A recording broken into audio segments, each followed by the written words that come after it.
میرا جو آپ سے جو سوال ہے آؤٹ آف دا سیشن ہے، مطلب اس کے ریگارڈنگ نہیں ہے. ابھی جو ایک بہت کافی ٹرینڈ چل رہا ہے. ایک کیرلا کا ایک آدمی ہے، شخص جو کہ حج کے لیے پیدل جا رہا ہے وایا انڈیا، پاکستان اور ایران ہو کے کویت ہو کے ڈائریکٹ سعودی جانے کا. تو لوگ کہہ رہے ہیں کہ اس کو ثواب بھی ویسا ملے گا. تو آپ کا کیا ہے اس کے اندر ویو پوائنٹ، مجھے جاننا چاہیے. جزاک اللہ. میں نے سوال کیا کہ ایک شخص سے کوئی وہ جو ہے انڈیا سے جو ہے حج کو پیدل جا رہے ہیں، تو اس کا کیا معاملہ ہے؟ دیکھیے، سب سے پہلی چیز یہ کوئی مطلوب چیز نہیں ہے، یہ خواہ مخواہ کے اپنے نفس پہ ظلم ہے، اس کی ضرورت ہی نہیں ہے. شاید غالباً جامع ترمذی کی روایت ہے، نبی اکرم صلی اللہ علیہ وسلم کو بتایا گیا کہ ایک خاتون ہے، اس نے ایک نظر مانگی ہے، اور نظر یہ مانگی ہے کہ وہ مدینہ سے مکہ پیدل جائیں گی حج کے لیے. نبی اکرم صلی اللہ علیہ وسلم فرمایا اس کو کہو کہ نظر کو توڑ دے اور اس کو سواری پر سوار کر دیا جائے. مطلب اس نظر کو توڑنے کا حکم دیا اور سواری پر سوار ہونے کا حکم دیا. ٹھیک ہے. خود نبی اکرم صلی اللہ علیہ وسلم نے ایک بار حج کیا اور آپ سواری پر حج کے لیے گئے. اسی طرح روایت کے اندر آتا ہے کہ نبی اکرم صلی اللہ علیہ وسلم نے حج کیا اور حج میں طواف بھی جانور پر بیٹھ کے کیا، اونٹ پر بیٹھ کے کیا. ایک انسان جو ڈسیبلٹی رکھتا ہے، کمزور ہے، بیمار ہے، تھک گیا ہے، تو وہ سواری کی مدد سے بھی طواف کر سکتا ہے. تو اسی لیے آج کل آپ دیکھیں گے گاڑیاں لگا رہے وغیرہ کر رہے، سائیکل پہ لے جاتے، یہ بھی کیا جا سکتا ہے، مطلب کوئی اور کروائے. تو یہ بھی دیکھا گیا اور یہ بھی آپ صلی اللہ علیہ وسلم نے کیا. تو آپ صلی اللہ علیہ وسلم نے، جیسا کہ آپ نے بیان کیا کہ لوگ بول رہے ہیں کہ جتنا پیدل چلیں گا اتنا اجر ملے گا، نبی اکرم صلی اللہ علیہ وسلم نے اپنے طواف کے لیے بھی جانور کو استعمال کیا. اگر اس کا ثواب زیادہ ہوتا تو آپ ضرور بولتے تھے کہ طواف میں مجبوراً کر رہا ہوں، تم لوگ پیدل کیا کرو، اس کا زیادہ ثواب ہے، حج کو پیدل آیا کرو. اور اگر یہ ہوتا ثواب زیادہ، تو میں سمجھتا ہوں سارے کے سارے صحابہ جب بھی حج کو جاتے تو مکہ سے مدینہ کتنا دور ہے؟ انڈیا سے سعودی کے مقابلے میں بہت کم ہے نا.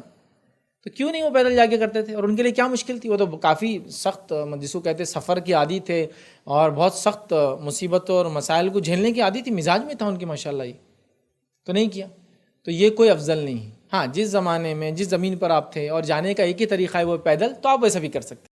جیسا مثال کے طور پر ایک ملک ہے، وہ بول رہا ہے کہ بھائی حج کو جانا ہے تو کسی کو پیدل کے علاوہ ہم اجازت نہیں دے سکتے، تو تب ہم بول سکتے ہیں کہ پھر اب یہ لوگ مجبور ہو گئے بیچارے. وہ بھی جس میں طاقت ہے، صلاحیت ہے تو آئے، نہیں تو اللہ ان کو انشاءاللہ ان کی نیتوں کے مطابق اجر دیں گا. ان کے لیے ہم کہیں گے کہ ان کو کرنے کی ضرورت نہیں ہے. سمجھ آپ؟ تو ایک الگ مجبوری والی کیفیت ہو سکتی ہے.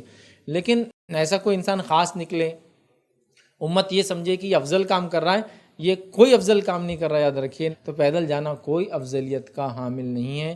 ہاں، نماز وغیرہ کے لیے مسجد جو پیدل جاتے ہیں اس کا اپنا ثواب ہے. تو میرا اس میں رائے یہ ہے کہ ایسے شخص کا کام ہے وہ اپنی نظر کو توڑ دے. نبی اکرم صلی اللہ علیہ وسلم نے ایک عورت کو توڑوائی اور اس کا کام ہے کہ وہ سواری پہ جائے، مطلب وہ فلائٹ وغیرہ سے جو بھی سہولت والی چیزیں ہوتی ہیں اس کو استعمال کرے. اس طرح سے نفس پہ ظلم کر کے جانے کی کسی انسان کو ضرورت نہیں. یاد رکھیے، یہ مطلوب بھی نہیں ہے اور ایسا عبادتوں میں خامخواہ مشقت اٹھانے کی ضرورت بھی نہیں ہے. میں عائشہ فرماتی ہے نبی اکرم صلی اللہ علیہ وسلم کو جب دو آپشن دیے جاتے ہیں، آپ کبھی بھی آسان آپشن کو آپٹ کرتے تھے. تو لہٰذا آپ کو اگر آپشن ہے، فلائٹ سے آپشن ہے، ابھی جہاز پانی کے جہاز سے تو انہوں نے بند کر رکھا ہے، تو فلائٹ سے آپشن ہے، تو آپ کیوں نہیں جا رہے پھر اس کو؟ یہ آسان آپشن ہے. آپ پیدل جانے میں کوئی سیف بھی نہیں ہو رہا، پیسہ سستا بھی نہیں پڑ رہا ہے، وہ جان کا خطرہ اور جوخم بھی آپ خواہ لے رہے. وار زون سے گزرنا پڑے گا، فارسٹ سے گزرنا پڑے گا، بارڈرز خواہ کراس کرنا پڑے گا، لیگیلٹیز کے ایشوز آنے والے ہیں. رسک ہے نا اپنی جگہ.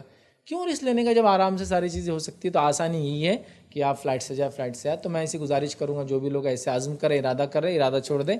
اور اگر کر لیا ہے کسی نے تو وہ توڑ کے اس منت توڑنے کا جو کفارہ ہوتا ہے وہ ادا کرے، اور جو سہولت والا راستہ ہے فلائٹ وغیرہ سے وہاں سے جائے. یہ سب چیزوں کی کوئی ضرورت نہیں ہے. اور کمیونٹی کا اور امت کا کام بھی نہیں کہ ایسی چیزوں کو بڑھاوا دے. یہ کوئی مستحب، یہ کوئی ریکمنڈیڈ، یہ کوئی سنت عمل نہیں ہے، یہ کوئی ایسا عمل نہیں اس کو بڑھاوا دیا جائے. ٹھیک ہے. بہرحال اس کی ضرورت نہیں، میں یہ کہوں گا. تو میرا اس پہ یہ رہے گا کہ وہ اپنا اس ارادے کو چھوڑ دے، ترک کر دے، یہ اس کے لیے بیٹر ہے.